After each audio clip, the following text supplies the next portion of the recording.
Hi, this is Melanie for the Pardesi channel. I'm here to do a film review of the Malayalam film Ranam, starring Prithviraj.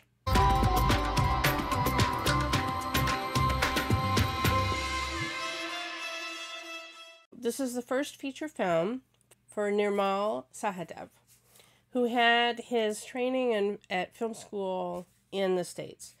The film is set in the town of Detroit and frequently references the Ambassador Bridge that divides Canada, Toronto, and Detroit. It's about the Malayalam and Tamil gang community in Detroit and drug smuggling and gang wars with an Eastern European gang in Detroit. It's set in Detroit, but it was filmed in Atlanta. The beginning was great. We see Prithviraj in a pool of blood, and he's doing a voiceover narration, and basically then we're flashing back a few months. So we're seeing the ending point, and so we're flashing back to see all that happened to get us to that point. One of the first action scenes is this amazing car police chase. You know, maybe it's cliched and seen often in Hollywood, but you don't often see something like that in Malayalam films. And I thought that was edited and filmed extremely well. I was gathering from the beginning that this film is very much influenced by the Hollywood film Drive, starring Ryan Gosling. Prithviraj plays this often silent, mournful-looking henchman for a gangster. He wants to get out, but the problem is he's one of the smart ones, he's one of the good ones, and the gang leader, played by Rahman, doesn't want to let him go and keeps manufacturing reasons of pulling him back into the gang. And there's a complex plot. So I love the beginning, there's a complex plot in the middle, and then I love the ending because it ended very well with a bittersweet tone, and I loved like the last segments of the film and the way everything together I really loved. Prithviraj, we all know, is excellent. I knew he would be excellent. I've seen him in City of God, which I actually forgot that Rahman was one of the bad guys in City of God with Prithviraj. Just from the trailer, how excited we were to see Prithviraj kick down that door, slam people with a baseball bat, and explode in action. So there's that scene, which is a little bit more extended in the movie, which is as awesome as it looked in the trailer, even more so. There's a couple of other fight scenes like that, which are great. Let me just say, if I'm ever harassed on a subway train, I know who to call. Prithviraj is a great protector. So there's these moments of explosive action, but this is not a masala film, okay? This is not one man fighting 20 gundas. It's not ridiculous. It's more real feeling. It's more gritty Hollywood noir feeling. The cinematography is really interesting. There's a lot of time-lapse shots of sunsets and sunrises over the city. The cinematographer was Jigme Tenzing. It just looked like a Hollywood film, or like at least like a Hollywood independent film. It really looked great. Although there was a lot of tricks to the camera work, or tricks to the editing, or making it look a little jumpy, and it kind of get a little bit much for me. Like, okay, I see your entire bag of tricks. Like, we don't have to use every single thing that you know how to do in one movie. The acting was all pretty good. There were some newcomers playing teenagers, and they were okay, although the dialogue and the way they were delivering them in the first half of the film was a little stilted. So some of the script, the dialogues, were trying to be those one-liners of gangster kind of films, and it didn't always come off. And I can't exactly say why, because we had mostly great actors. It just felt kind of artificial and stilted to me, especially in the first half. But once we really got going in the second half and things really meshed together, I thought it was quite good. It's just the pacing in the middle was really slow, and I don't think Nirmal really trusted his audience. Maybe his audience in India would expect something different, but for me, having seen so many Hollywood gangster films, I didn't need Prithviraj narrating so much of what was going on to me. There was a lot of voiceover narration by Prithviraj. Now, granted, I could listen to Prithviraj read the phone book and I would be happy because I love the sound of his voice.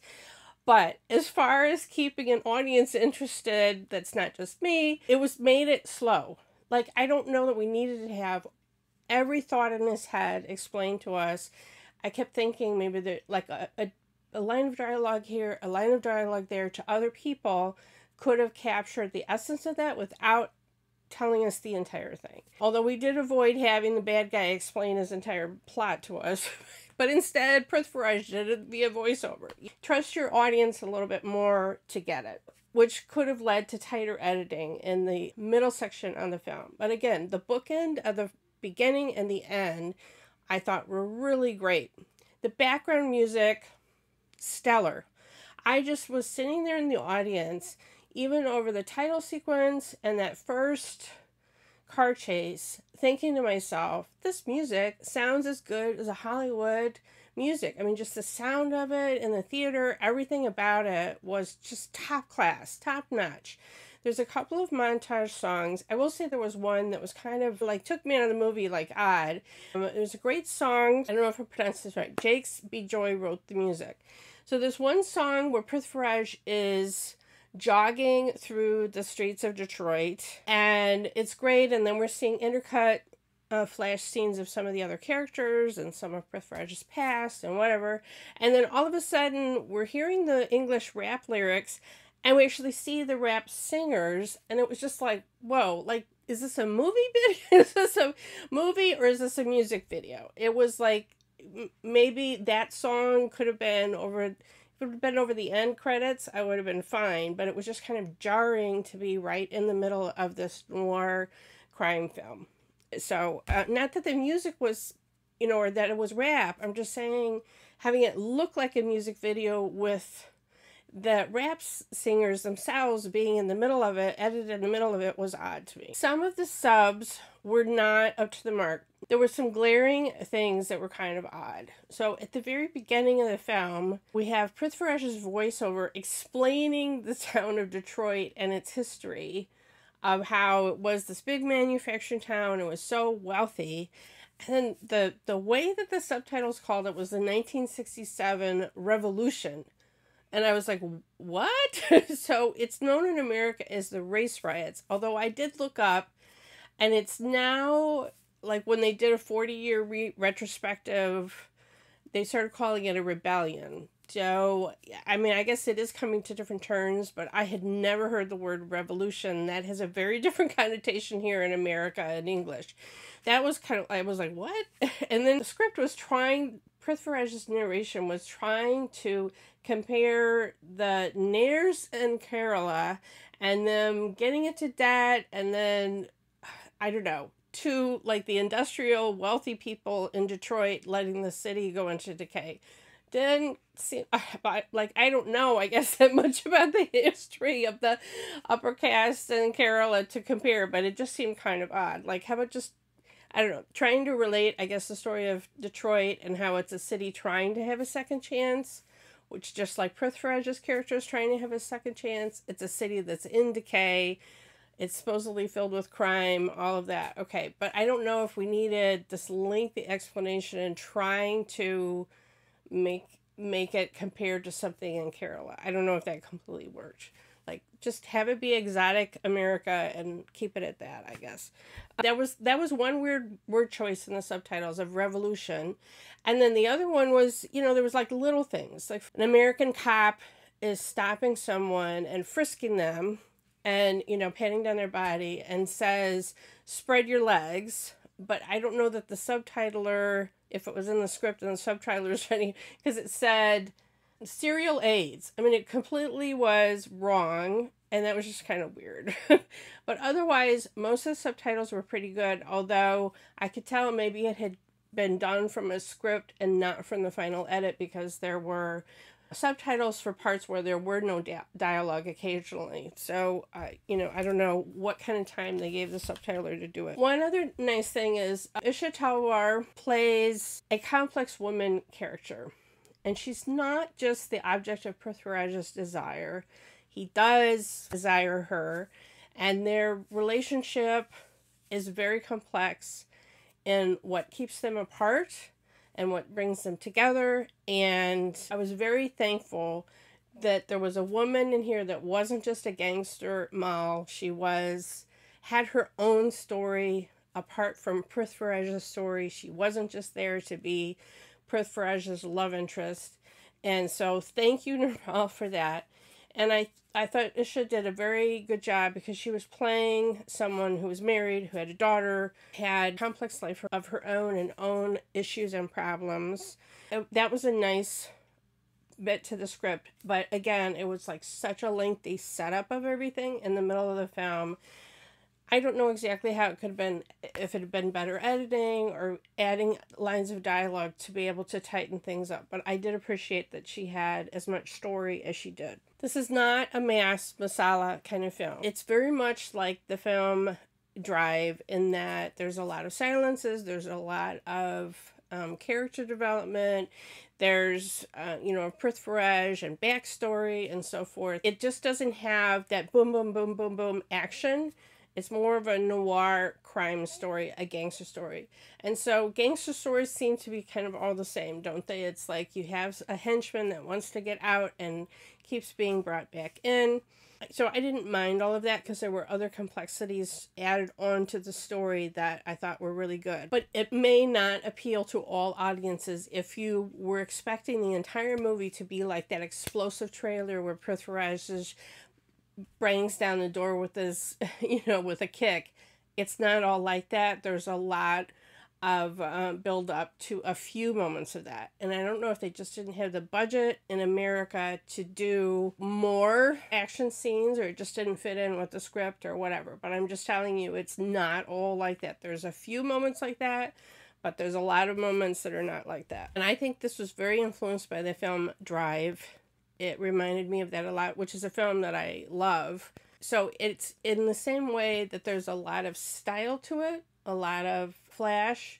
And when Prithviraj was stomping on somebody's head, that's, again, no elevator scenes, but that's exactly was flashing through my mind of Ryan Gosling, someone that looks just so calm and in everyday demeanor and then can explode into violence when needed. Prithviraj, as you can expect, was absolutely awesome. Isha Talwar I thought was very good. Rahman, a little stilted in the first half, but really good, especially he had more scenes in the second half, and he was quite good. Ashwin Kumar plays Rahman's Damavar's brother, and I thought he was really good. He was really good at being so menacing, but kind of you could just tell he was like that. Triggered to his anger, could explode at any moment, and that's why the main gangster Damavar wanted Prithviraj, who was a cooler head, to still be in the gang. It's like he had to keep him because he was his brother, but he really wanted Prithviraj, who had the smarts and the cool, to be in his gang. Overall, considering this is a debut film, it was quite ambitious, and I liked a lot of it, but I didn't like everything about it. And so I think partially because all of us had such high expectations of the film from the trailer that I left the feeling a little bit disappointed. It was an above average film. It could have been better, but I want to see what Nirmal is going to do next. I appreciate that Prithviraj lends his talents and helps a young filmmaker get an exciting new crossover kind of film made. It was exciting to see something that looked very Hollywood, but yet had so many Indian elements in it. And I think that was a good mix. It's just, if some of the things about the film in the middle had been tweaked, I think it would have been a great film. This is an exciting new talent in Malayalam cinema. Like I said, I didn't love everything about this film, but I did enjoy it. And Prithviraj is absolutely excellent. And just a personal note, I love it when a woman makes the first move, and yeah, that scene, I really like. Prithviraj is playing this gangster with a heart of gold. He waits for her to make the first move, so I love that. I love that very much. If you enjoyed this review of Ranam, please press that like button and share this video. Follow me on Twitter at PrettyZYT. Subscribe here to the Birthday Easy channel. And if you hit the bell, then you'll get a notification whenever I have a new traileration or a film review.